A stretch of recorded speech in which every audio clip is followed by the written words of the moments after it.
Vamos falar então agora do caso do deputado Daniel Silveira, né, Caio? O ministro Alexandre de Moraes, do Supremo Tribunal Federal, autorizou que o deputado participe hoje da sessão da Câmara que deve decidir se mantém ou não essa ordem de prisão contra ele. Silveira poderá participar por videoconferência. Moraes também determinou a suspensão das contas das redes sociais do deputado. Então, Facebook e Instagram já cumpriram essa ordem. Twitter deve suspender essa conta ainda hoje. O deputado Silveira passou a noite na unidade prisional da Polícia Militar em Niterói, na região metropolitana ali do Rio. Depois foi transferido para o batalhão por conta da liberdade negada naquela audiência de custódia. E durante a vistoria na cela, ali na Superintendência da Polícia Federal, foram apreendidos 2 celulares. E Silveira teria mandado mensagens a outros congressistas de dentro da prisão. Essa informação, inclusive, foi confirmada por parlamentares do partido, a CNN, e agora vai ser investigada pela PF. Eu queria saber de você, Caio, como que esses novos fatos que foram divulgados nas últimas horas indicam qual vai ser o futuro do deputado Daniel Silveira. Qual a sua avaliação sobre a participação de Silveira pela internet, da sessão na Câmara que decidirá o seu futuro, né? Eu queria saber justamente sobre isso, atualizando inclusive que o perfil dele no Twitter também já está fora do ar. É contigo, Caio. Bom, eu vou focar mais nesse ponto, nesse último ponto das redes sociais, mas antes algumas observações preliminares, né? A prisão do deputado, ela é arbitrária, ela é inconstitucional, como a gente já falou aqui ao longo da semana, com leitura dos dispositivos da lei e citação de doutrina, né? Então, tudo que decorre dessa prisão, na verdade, é juridicamente nulo, é sem efeito, ou seja, a ilegalidade não está no uso do celular, a ilegalidade está na prisão. E é importante a gente não inverter os valores, né? Outro ponto, né, para ilustrar. Há pouco tempo, um político muito popular participou de um esquema que roubou bilhões de reais do povo brasileiro. Esse corrupto ele foi condenado em múltiplas instâncias, em múltiplos processos. Só que ao invés de ser tratado como o criminoso comum que ele foi agraciado com diversos privilégios. Por exemplo, a sua pena no regime fechado, devidamente abreviada pelo STF, se deu como um hóspede no dormitório de uma superintendência da Polícia Federal.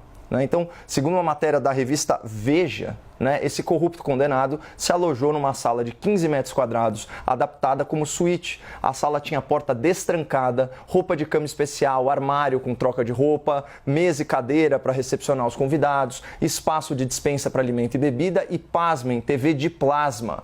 O espaço era tão confortável que de lá, esse criminoso comum organizou a campanha presidencial do seu partido em 2018 e recebeu os jornalistas amigos para aquelas entrevistas exclusivas. Então, o espectador vai se lembrar que, na época, a imprensa em geral era bem silente, bem quietinha em relação a esses benefícios indevidos e poucos denunciavam os favores do Estado a esse presidiário hóspede, que, em última análise, é um grande ladrão de dinheiro do povo brasileiro.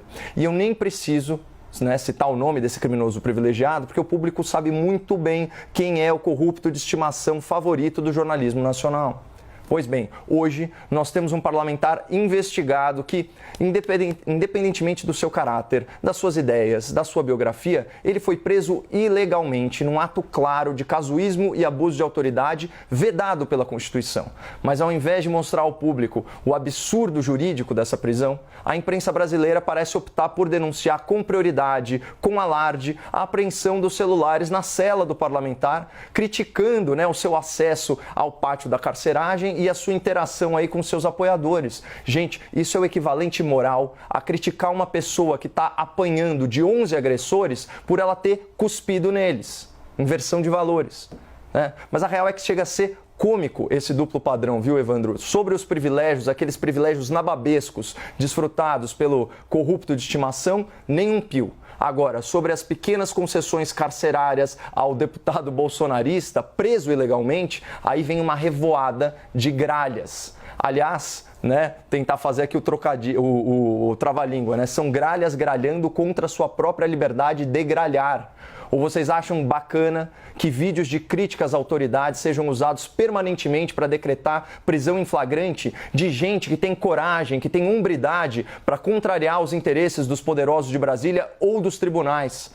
né? Certas gralhas estão tão distraídas na sua militância lá contra o presidente da República e tudo que pode ser associado a ele, que não percebem as consequências dessa escalada do autoritarismo do STF. Então, as gralhas elas relevaram a ilegalidade do inquérito das fake news porque as investigações miravam apoiadores do presidente. E quando a PGR tentou arquivar esse procedimento ilegal, ela não encontrou gralhas para gralhar a seu favor.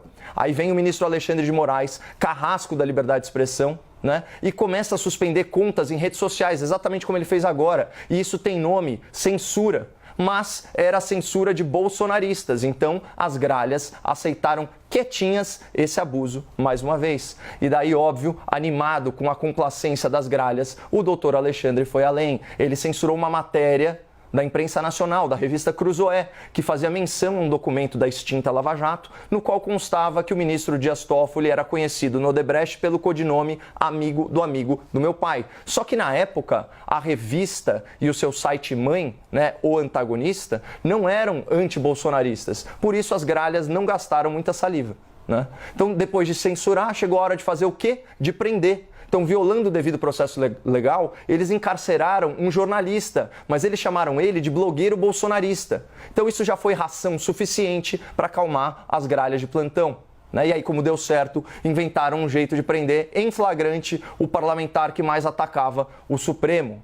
Claro que tiraram o vídeo do ar para garantir que ninguém soubesse realmente o que ele disse. Quantos de vocês assistiram ao vídeo? E pior que funcionou, porque o Canto das Gralhas reproduziu com perfeição a partitura escrita pelo STF. E aqui a gente chega nesse último escândalo desse inquérito que é inconstitucional, que é excluir as redes sociais de um parlamentar ou de qualquer pessoa. Isso é uma mordaça virtual, é calar uma voz antes que ela possa se expressar, é censura vedada pelo artigo 5º da Constituição, e aqui eu faço questão de ler os incisos. Inciso 4, é livre a manifestação do pensamento, sendo vedado o anonimato. Inciso 9, é livre a expressão da atividade intelectual e de comunicação, independentemente de censura.